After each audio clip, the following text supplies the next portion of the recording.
ओम शांति। क्या मरे हुए लोग फिर से उसी घर में जन्म लेते हैं? आज जैसे जब किसी की मृत्यु हो जाती है तो वो चाहते हैं, परिवार वाले पूछते हैं, क्वेश्चन किए हैं कि क्या वो फिर से हमारे ही घर में आकर के जन्म लेंगे। और आज का देखिए जो वीडियो है वो खासकर इस टॉपिक पर इसलिए बनाया है क्योंकि बहुत बहनों के क्वेश्चन आए हैं। किसी का बच्चा ख़त्म हो गया है, किसी की बच्ची ख़त्म हो गई है, उनकी मृत्यु हो गई है किसी न किसी कारणवश। तो वो चाहते हैं कि वो आकर के फिर से और हमारे ही घर से जन्म ले।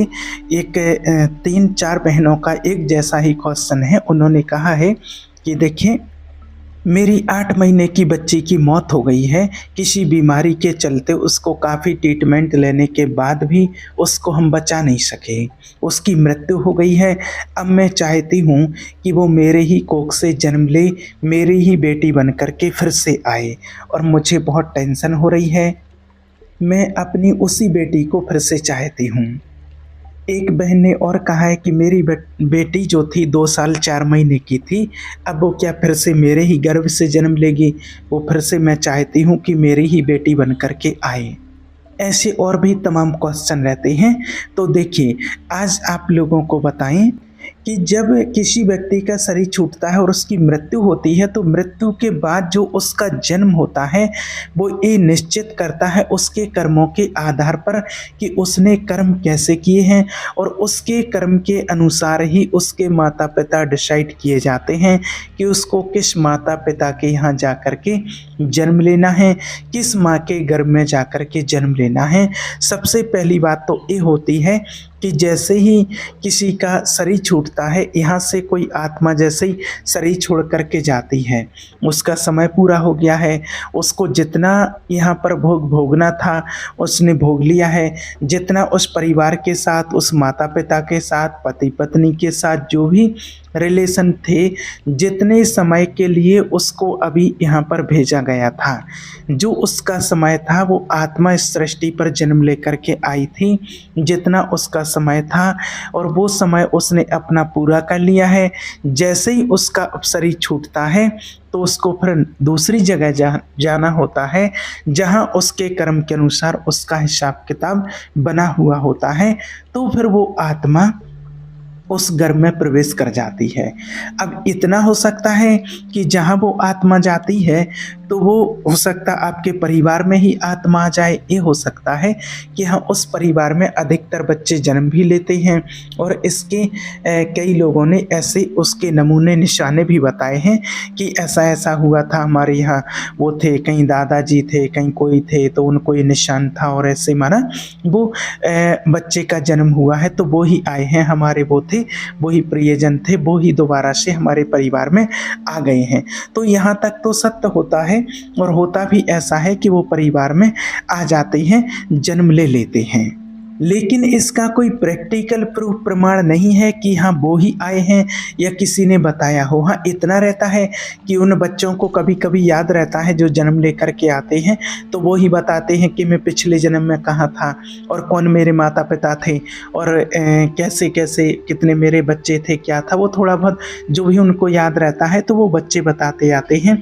और बाकी जैसे ही उन बच्चों की उम्र बढ़ने लगती है और वो बड़े होने लगते हैं तो फिर वो भूल जाते हैं कि मेरे कौन से माता पिता थे, क्या था, क्या उनका हिसाब किताब मेरे साथ बना हुआ था, ये कुछ भी उनको अपना फिर पुराना याद नहीं रहता।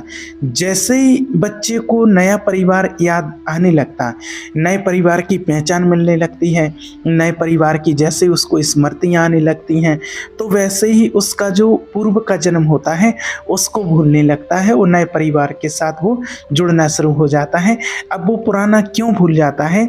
अगर वो पुराना ना भूले, पुराना भी याद रहे और नया तो फिर वो मिक्स हो जाएगा, तो जो सृष्टि का संचालन है वो रुक जाएगा।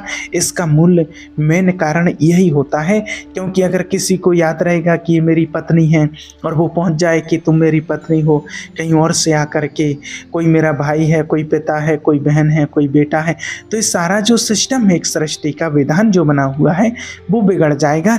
इसलिए ऐसा नहीं होता है कि पूर्व जन्म का उनको पूरा याद रहे। अब जो दूसरी चीज़ जो बताया गया है कि जो बहनों ने क्वेश्चन किया है कि मैं चाहती हूँ कि वो मेरे ही गर्भ से वो बच्ची या बच्चा आकर के जन्म ले।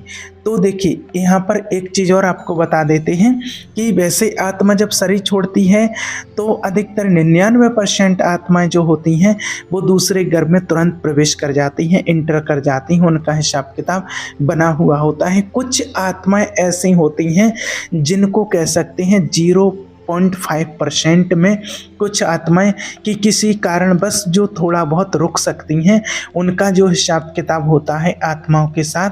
तो जब तक अगर उनको ऐसे जहां उनको जिस गर्भ में जाना है अगर वो गर्भ तैयार नहीं है तो कुछ समय के लिए वो आत्माएं इंतज़ार कर सकती हैं। 0.5% कुछ आत्माएं ऐसी होती हैं, बाकी तो 99% आत्माएं शरीर छोड़ती हैं और दूसरे गर्भ में इंटर कर जाती हैं।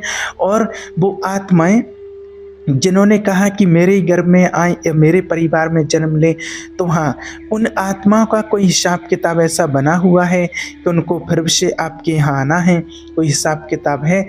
और माना कुछ कारण बस उनको शरीर छोड़ना पड़ा, उनका शरीर माना शरीर का जो समय था वो पूरा हो गया, लेकिन कोई और हिसाब किताब रह गया है, तो उसके कारण फिर वो आत्मा आती है, आपके परिवार में जन्म लेकर के आती है। और दूसरी चीज़ क्या होता है कई बार कि उसको पहचान नहीं पाते हैं, पहचान क्योंकि रूप बदल जाता है, तो रूप तो वैसे ही का वैसा नहीं आ सकता है। और ये भी होता है कि अगर किसी ने इस बार जैसे बच्ची थी और अगली बार बच्चा बन करके आ जाए, ऐसा भी होता है, क्योंकि जो आत्मा रहती है वो 2 जन्म स्त्री के लेती है और 2 जन्म पुरुष के लेती है। तो जब वो बच्चा था या बच्ची थी, जैसे यहाँ पर पहले बेटी थी, बेटी ने शरीर छोड़ा, अब वो बेटा बन करके अगर आपके गर्भ से जन्म लिया तो आप कहेंगे वो नहीं है, वो मेरी बेटी नहीं है, तो वो आपकी वही आत्मा है जो बेटी के रूप में पहले आई थी। लेकिन अभी उसको बेटे के रूप में जन्म लेना था, क्योंकि उसका हिसाब किताब जो था वो 2 जन्म का जो स्त्रीलिंग का था वो पूरा हो गया। अब उसको पुरुष लिंग में माना पुरुष का शरीर लेना था, इसलिए वो बच्चा बन करके आया है।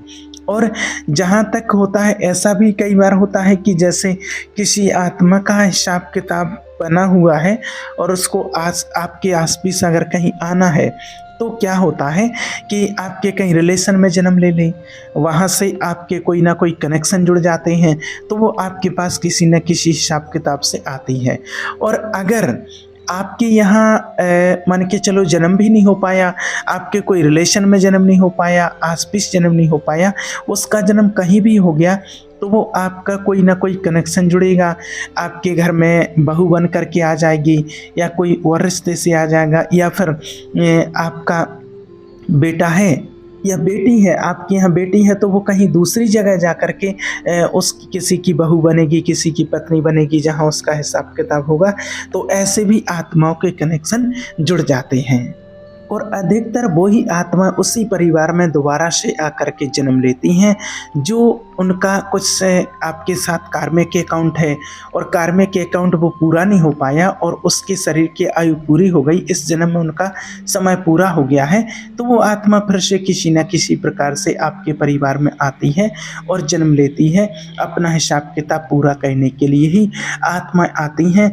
और जो भी बच्चा हो या बच्ची बन करके जो भी जन्म लेकर के आते हैं, तो उनके साथ हिसाब किताब ही होता है, कोई ना कोई कर्म हमारा रहा हुआ होता है, और हमारे कर्म के अनुसार ही जब जैसे किसी का जन्म होता है तो वो खुद स्वयं डिसाइड नहीं करता है, उसके कर्म के अनुसार ही डिसाइड किया जाता है कि आपको किस माता पिता के यहाँ पर जाकर के जन्म लेना है, कैसा उसने पहले प्रारब्ध बनाया अपना, कैसे कर्म किए, उस कर्म के अनुसार उसका प्रारब्ध बना, और प्रारब्ध के अनुसार ही उनको माता पिता डिसाइड किए जाते हैं, और प्रारब्ध के अनुसार ही उसकी शादी सारी चीज़ें डिसाइड की जाती हैं। जो जो भी उसके प्रारब्ध में लिखा होता है वो ही उसको मिलता है।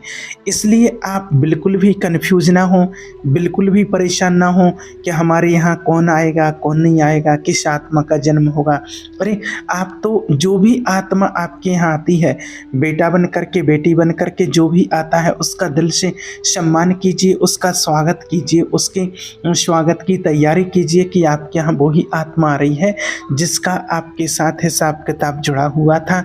जो आज जैसे कई लोगों ने ये भी कहा कि वो मेरी बहुत प्यारी बच्ची थी या प्यारा बच्चा था, मैं उसी को चाहती हूँ या उसी को चाहता हूँ, मेरे गर्भ से फिर से उसी को जन्म लेना चाहिए।